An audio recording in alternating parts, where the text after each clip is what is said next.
ይህ በአሜሪካ ውስጥ እጅግ ከፍተኛ ጥበቃ የሚደረግለት የመጨረሻው ከፍተኛ የፌዴራል እስር ቤት ነው።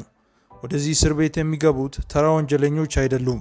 ነገር ግን ከዚህ ቀደም በተለያዩ እስር ቤቶች ውስጥ በጠባቂዎች ላይ ጉዳት ያደረሱ ወይም ለማምለጥ የሞከሩና የሽብር ወንጀሎችን ጨምሮ በተለያዩ ከባድ ወንጀሎች የተሳተፉ አስቸጋሪ ወንጀለኞች ናቸው። በአሜሪካ ውስጥ ከሚገኙ 50 ግዛቶች ውስጥ ከባድ ወንጀሎችን የሰሩ ማፊያዎችና አስቸጋሪ ወንጀለኞች ተለቅመው ወደዚህ እስር ቤት ነው የሚላኩት። ነገር ግን እስር ቤቱ ስራ ከጀመረበት ጊዜ አንስቶ እስካሁን አንድም እስረኛ ከዚህ እስር ቤት ማምለጥ አልቻለም። እዚህ ህይወት ጨለማ ነው። እዚህ የታሰረ ሰው ነፃነት ምን ያህል ውድ እንደሆነ በደንብ ይረዳል።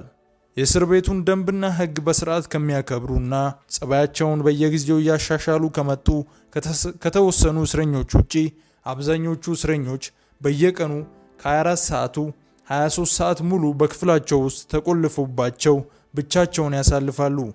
በጣም የሚያሳዝነው ደግሞ በአንድ ክፍል ውስጥ ያለ ወይም የታሰረ አንድ እስረኛ በሌላ ክፍል ውስጥ የታሰረውን ሰው ማየትም ሆነ ማግኘት አይችልም።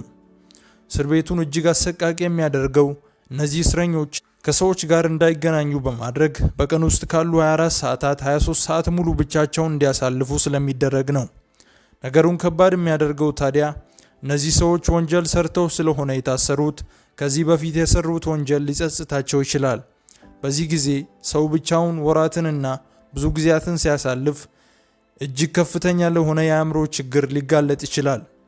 ጥናቶች እንደሚያሳዩት በዚህ እስር ቤት ከታሰሩት ታሳሪዎች አብዛኞቹ በዲፕሬሽን፣ በጭንቀትና በሌሎች ይጠቃሉ።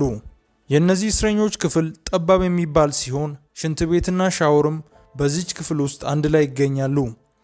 አልጋ፣ ወንበር፣ ጠረጴዛ፣ መጽሐፍና እስክሪብቶ ለሁሉም ታሳሪዎች የሚፈቀድ ሲሆን ቴሌቪዥን በክፍላቸው ውስጥ የሚገጠምላቸው ታሳሪዎች ደግሞ የእስር ቤቱን ሕግ በስርዓት የሚያከብሩና ጸባያቸውን በየጊዜው የሚያሻሽሉ እስረኞች ናቸው። ይሁንና ቲቪ በክፍላቸው ውስጥ የተገጠመላቸው ታሳሪዎችም የፈለጉትን ቻናል ከፍተው እንዲያዩ አይፈቀድላቸውም። ሃይማኖታዊ ይዘት ያላቸውን ቻናሎችን ጨምሮ የተወሰኑ ቻናሎችን እንዲያዩ ብቻ ነው የሚፈቀድላቸው።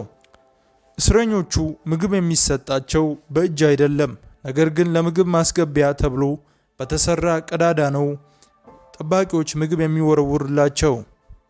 በዛሬው ቪዲዮ በአሜሪካዋ ኮሎራዶ ስቴት ከፍሎረንስ ከተማ ወጣ ብሎ የሚገኘውን በአሜሪካና በመላው ዓለም ታሳሪዎችን በብቸኝነት በማሰር ተወዳዳሪ የሌለውን ኤዲኤክስ እስር ቤትን እንጎበኛለን። ቻናሉን ሰብስክራይብ እንዲሁም ቪዲዮን ላይክ በማድረግ አብራችሁን ቆዩ። ኤዲኤክስ የተገነባው እንደ አውሮፓውያን አቆጣጠር በ1994 ዓ.ም ሲሆን ግንባታውን ሙሉ በሙሉ ለመጨረስ የአሜሪካ መንግስት $60 ሚሊዮን ፈጅቶበታል። የአሜሪካ መንግስት ኤዲኤክስን ለመገንባት ያነሳሳው ነገር በሰዓቱ በአደገኛ እስረኞች አማካኝነት በአገሪቱ ውስጥ በሚገኙ እስር ቤቶች ውስጥ በጠባቂዎችና በእስረኞች ላይ የሚደርሱ ጥቃቶች እየተበራከቱ በመምጣታቸው ነው።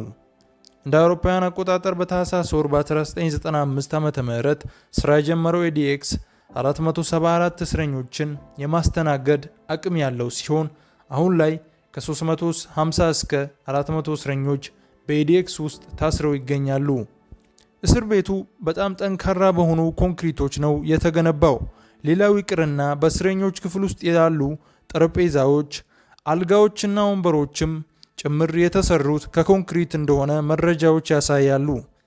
ይህ እስር ቤት በአሜሪካ ብቸኛውና የመጨረሻው እስር ቤት ስለሆነ መንግስት እስረኞች በየትኛውም መንገድ እንዳያመልጡ በማሰብ እስር ቤቱ እጅግ በጥንቃቄ ነው የተገነባው። እስር ቤቱ ከፍተኛ ጥበቃ የሚደረግለት ሲሆን ትላልቅ በሆኑ በተለያዩ የኤሌክትሮኒክ አጥሮች ዙሪያው ታጥሯል። ኤዲኤክስ የቴክኖሎጂ እስር ቤት ነው ብንል ማጋነን አይሆንም። ለ24 ሰዓታት የማይቋረጡ የደህንነት ካሜራዎች፣ ሴንትራል ኮንትሮል ሩም፣ የእስረኞችን እንቅስቃሴ የሚቆጣጠሩ ሴንሰሮች፣ በእስረኞች ላይ የሚዘጉ በኤሌክትሮኒክ ሲስተም የሚሰሩ በሮች እና ሌሎች የቴክኖሎጂ ሲስተሞች እስረኞች ለዓመታት ከዚህ እስር ቤት እንዳያመልጡ ትልቅ እንቅፋት ሆኖባቸዋል። በዚህ ሁሉ ግን እያንዳንዱ ነገር የሚቆጣጠሩ በውል የሰለጠኑ ጠባቂዎች የኤዲኤክስን ደህንነት በከፍተኛ ሁኔታ ይቆጣጠራሉ። እስር ቤቱ ከከተማ ወጣ ብሎ የሚገኝ ሲሆን ሰዎች ወደ እስር ቤቱ በቅርብ ርቀት እንዲጠጉ አይፈቀድላቸውም። እስረኞች በጊዜ ሂደት ጸባያቸውን አሻሽለው የእስር ቤቱን ሕግ ሙሉ በሙሉ እያከበሩ ለብዙ ጊዜያት ከታዘዙ ቀስ በቀስ ሁኔታቸው ታይቶ ወደ ዝቅተኛ እስር ቤቶች ይዘዋወራሉ። በዚህ ጊዜ ታዲያ ታሳሪዎች ትንሽ በዛ ያለ ጊዜ ከክፍላቸው ውጪ እንዲያሳልፉ ሊፈቀድላቸው ይችላል።